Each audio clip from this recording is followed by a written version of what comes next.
After the sad but happy ending with the previous chapter, we begin this one at a familiar place back in the academy. We turn to the professor's laboratory, under Mr. Banshee Morgue, where a familiar voice could be heard, asking about why the article she wrote isn't in the papers. Dolores appears, wearing her school uniform, her face angered as she questions someone. She tells them that she had only written the truth, and only the truth, and yet the article that only criticizes the Night Bloodhound gets put on the paper instead. It turns out that Mr. Banshee Morgue was the one she was arguing against, or as I would like to call him, Professor Snape.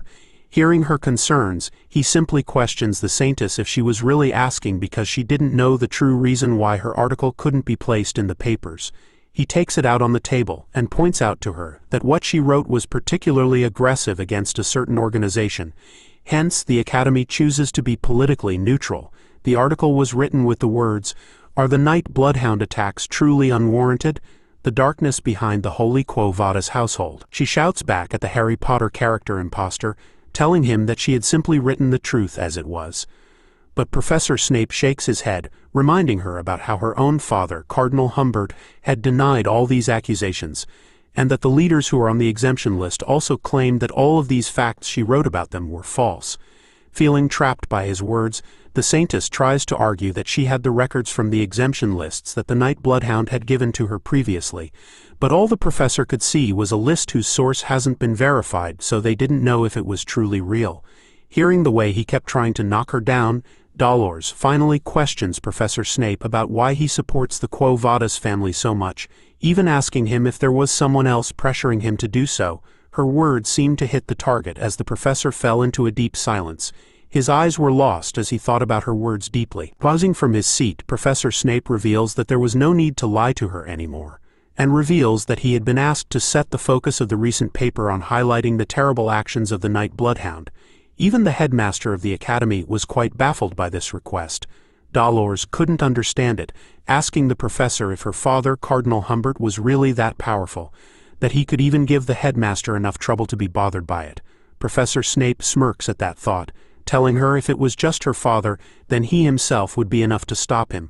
A sense of dread overcame Dolores, as she understood what Professor Snape meant by his words.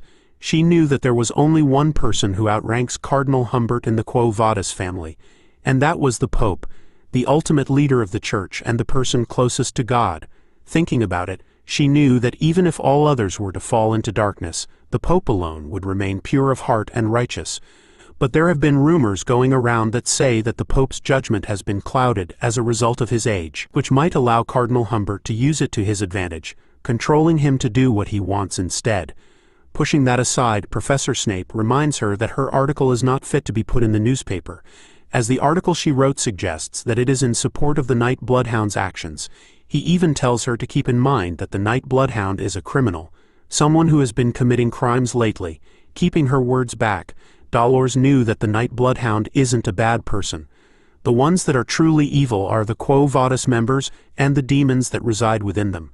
She recalled what the Night Bloodhound had told her, that there were still demons existing in their world, and that he had been fighting all of them by himself, a lone warrior against pure evil, who is determined to carry it on forward till his dying breath. Seeing that this was a losing battle, Dolores decides to leave the laboratory first, but as she did, Professor Snape reminds her to not look into this matter any further. Thanks to talking to the professor, it made her realize why the Night Bloodhound didn't come out with the truth to the public. Even though he was risking his life to fight all the demons all by himself, even though she lost the battle to place her article in the newspaper, Dolores won herself a new sense of purpose and confidence, which is to help the Night Bloodhound. We now turn to Tudor, who is seen stretching his body as much as he could. The boys were walking back to their rooms as Tudor complained about how tiring it was to study outside like this, and knew that volunteering wasn't cut out for him. Seeing how they were done with volunteering and studying, Tudor places his hand on Vikir's shoulder, asking him if he wanted to follow the group as they were going to practice the game run flat. But our boy declines the offer, saying he wasn't feeling well and needed to spend some time alone. The words "time alone" triggered something in Tudor, as his face was filled with fear for some reason, while PG happily tells everyone that he was going back to his room as well. Tudor, in an instant, covers the little boy's mouth, telling Vikir that having some time alone was an important thing, and that they'll hold on to PG in the meantime. Even after seeing the weird reaction from him, Vikir still agrees with what they were doing. Alone in his room, Vikir finds it perfect since he hasn't gotten any time alone since his fights, to the point that he couldn't even unpack the things in his bag. Thinking about the previous night, Vikir's swordmaster rank, which he had reached with the help of the saintus's blessing, had returned to its original state, high-rank graduator since that day. Even though he lost the swordmaster rank, Vikir still felt great. He had gotten the feeling of what it was like as a swordmaster, which was good enough for our boy. Rummaging through the bag, Vikir still had the best thing he had gotten from the fight, which was the thing he had taken while fighting Dantalion's bodyguards. It turns out to be the leather sack he had gotten from killing each of the bodyguards. Placing the 4 sacks together would allow it to transform into one large mask, and if Vikir remembers it correctly, and he did, turns into the mask of degeneracy called picaresque, which has fratricide, which means killing one's own kind, and degeneracy stats. Vikir couldn't believe that he had gotten a relic that rivals the demon sword Beelzebub in his hands. He had read all about this thing before his regression. This is a mask that gets stronger as the wearer kills more of his kind. It is said that the more humans you kill with this mask on, the more powerful you become. On top of that, it would allow the wearer to gain insane resilience and mana regeneration. Feeling a sense of adventure, Vikir decides to try it on, even after knowing that there were some sort of side effects that come with the mask. A sudden surge of power started to be seen from his eyes the moment he placed the mask on his face. Vikir could feel its power. His health and aura, which had been depleted from the fight with Dantalion, were immediately restored. Its power was different from the Swamp March salamander skill he had stored in Beelzebub, which could only help with lost limbs. The mask helps Vikir to recover from fatigue as well.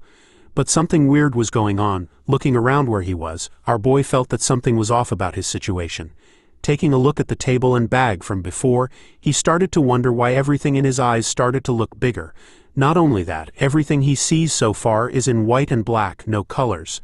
Instead of words coming out from his mouth, a small and cute woof noise came out of a little puppy who was seen where Vikir was sitting last time.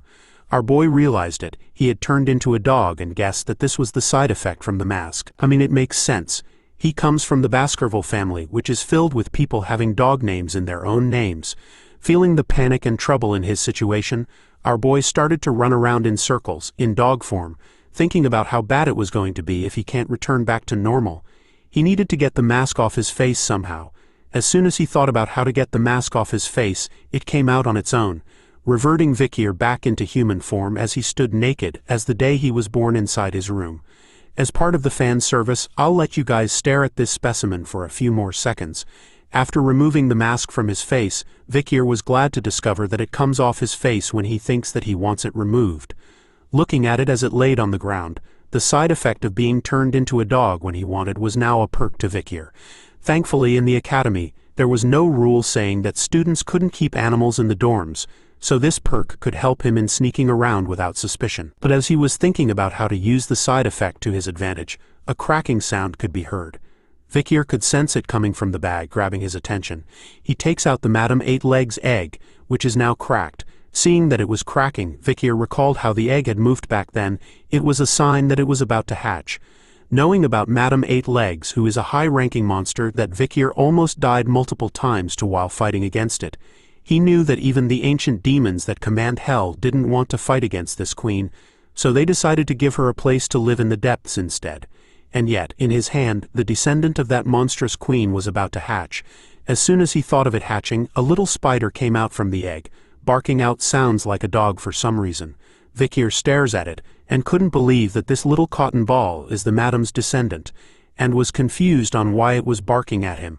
The little cotton ball continued to bark and make dog noises, leading Vikir to believe that it learnt to do it when it was being held by a wolf. Soon enough, the little spider started to signal something at Vikir with its sad eyes while moving its body sideways. Our boy took it as it was trying to say that it was hungry. Placing a piece of meat on the table instead of eating it, the little spider started to shake its head in refusal. Seeing its reaction to the meat, Vikir guessed that it might be too young to eat meat like the madam. Even so, he finds it as a win. Getting to own an S-rank monster from the dense forest is a good opportunity for him. Seeing how the little spider couldn't eat anything in the room, Vikir decides to head out and look for some food. But as he was roaming the corridors of the academy, a voice caught his attention. Someone was scolding, saying that a commoner shouldn't muddy the academy's waters. Hiding behind a pillar, Vikir spots a group of bullies surrounding our boy PG. Watching the situation closely, Vikir spots his friend in trouble and slowly recognizes the people bothering him. The main bully turns out to be Grenouille de Leviathan of the Fire Corps, who comes from the poison-wielding Leviathans, one of the 7 pillars that make up the Empire. He's known as a top student of the Fire Corps freshman, and he's exceedingly proud of his status. All this information was given by PG, our human dictionary of information. Sensing trouble brewing, the human dictionary makes the right move, smoothly sailing away from the bullies and using the excuse that his friends were in the toilet and waiting for him to get away from them. But one of the bullies stopped him from exiting, telling him that a commoner shouldn't be going away so simply. Grenouille appears and calls him worthless, speaking about how he was just a low-rank expert, and that just his mere presence in the school was enough to annoy him.